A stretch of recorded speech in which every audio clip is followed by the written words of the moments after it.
इसी के साथ जुड़ा देख रहे हैं प्रोग्राम छोड़कर कीर्ति आजाद जा रहे हैं और वो घोषणा ये है बीच में प्रोग्राम छोड़ के आप जा रहे हैं। कुछ लड़कों को पकड़ लिया है इन लोगों ने।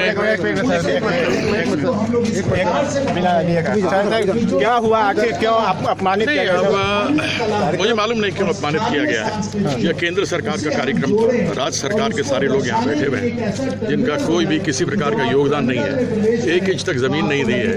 मैं सांसद हूँ, सिविल एविएशन मिनिस्ट्री का कार्यक्रम है, रक्षा मंत्रालय के जमीन के अधीन है और वहाँ पर हो रहा है और उसके बाद इस प्रकार से बेइज्जती की जा रही है। जब कुछ लोग पूछते हैं कि सांसद भी खड़े हैं और उनको भी बुलाना चाहिए और आप सांसद को नहीं बुलाते और उनको उल्टा जेल में भेज देते हैं, तो मैं कम से कम जाकर के उनको देखूंगा तो सही।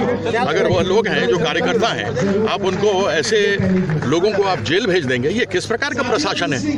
बीच में ये क्या जंगल राज का बाप है? वो चल रहा है यहाँ। बीच में आप प्रोग्राम छोड़ के जा रहे, कोई रोकने का प्रयास नहीं किया? नहीं, कोई नहीं। हमने बता दिया सुरेश प्रभु जी को कि हमारे केंद्र का प्रोग्राम है।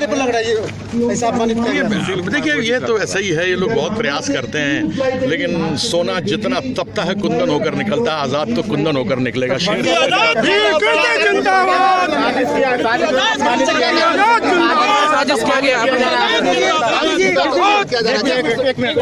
के तहत अपमान किया जा रहा है क्या आपको? ये बिल्कुल साजिश के तहत ही अपमान करने का प्रयास। लगने दीजिए माइक जी, आपके प्रयास का कोई और क्रेडिट ले रहा है ऐसा लग रहा है? मुझे यह बता दिए किसी और ने अगर प्रयास किया हो, अगर राज्य सरकार की 1 इंच भूमि मिली हो या राज्य सरकार की ओर से जरा सी भी सहूलियत मिली हो तो मैं समझ सकता हूं। यहाँ पर तो कुछ भी नहीं मिला राज्य सरकार से। यह जमीन रक्षा मंत्रालय के वायुसेना विभाग की है, बना इसको एयरपोर्ट अथॉरिटी रहा है, एयर ट्रैफिक कंट्रोल वो सेंट्रल गवर्नमेंट का है, हवाई जहाज जो आएंगे कहाँ से आएंगे और कहाँ जाएंगे वह भी तय मिनिस्ट्री ऑफ सिविल एविएशन करता है, तो राज्य सरकार कहाँ से आता है? और जिस प्रकार से ये लोग प्रयास कर रहे हैं हमारी बेइज्जती करने का या मिथिला के अपमान करने का, इन लोगों ने प्रयास किया। मिथिला का मान नहीं किया, इन्होंने अपमान किया है। हाँ, इसके खिलाफ हम लिखेंगे, हम इसके खिलाफ लिखेंगे और प्रिविलेज कमेटी में इस विषय को लिखेंगे कि हमारा कार्यक्रम है और वहां पर एक बार स्वागत भाषण देने भी नहीं दिया जा रहा हमें, और यह जानबूझ के किया जा रहा है क्योंकि मैं इनको आईना दिखाऊंगा, मैं चेहरा दिखाता हूं, जिसके दाग हैं सच दिखाता हूं, जिनके चेहरों पे दाग लगे हैं। कार्यक्रम छोड़ के जा रहे हैं? जी हाँ, हम छोड़ के जा रहे हैं, हम बॉयकॉट कर रहे हैं। क्या इसे आपके लोगों ने पुरजोर विरोध किया? नहीं, देखिए, उन्होंने सिंपली सीधा ये कहा कि सांसद भी हैं, उनको क्यों नहीं माला दिया जा रहा है, और उसके बाद आप क्या करते हैं कि उनको आप पुलिस की गाड़ी में बैठा के ले जाते हैं। ये पाकिस्तान है क्या? ये कैसे डिक्टेटरशिप चल रही है क्या? ये आर्मी है क्या? पुलिस राज है यहाँ? रोज तो यहाँ पर लोग मरते हैं, सरेआम मार दिए जाते हैं, उसके बाद पुलिस उनको तो कुछ नहीं करती, लेकिन बेचारे निर्दोष लोग हैं जो केवल यह कहते हैं कि सांसद भी बैठे हैं उनको भी माला दिया जाए, वो नहीं किया।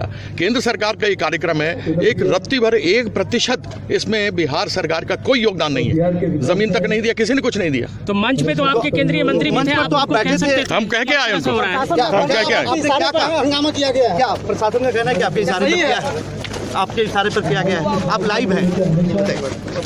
प्रशासन तो कहेगी, क्या कहा लोगों ने क्या कहा? यही कहा ना कि जिस समय माला दी जा रही थी, सांसद भी हैं, सांसद को भी लीजिए, तो वो मेरे इशारे पर क्यों करेगा? अगर वहाँ हम बैठे हैं मंच पर तो हमें भी माला मिलनी चाहिए कि नहीं मिलनी चाहिए?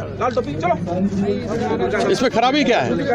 अगर किसी ने कहा हमारे समर्थन में कि सांसद भी हैं, उनको माला मिलनी चाहिए, अलग से खड़े हैं, और सांसद सबसे बड़े प्रतिनिधि होते हैं पूरे अपने पार्लियामेंट सीट में, और उसके नीचे विधायकगण और दूसरे लोग होते हैं, तो उन्होंने पूछा तो क्या गलत कर दिया? प्रशासन तो बोलेगा ही, झूठ बोलता है प्रशासन। ये इस कार्यक्रम का बहिष्कार कर रहे हैं आप? जी हाँ, कर रहा हूँ। पहले से आपको अंदेशा था ऐसा? हाँ, मुझे अंदेशा शुरू से ही था, लेकिन इनके सम्मान में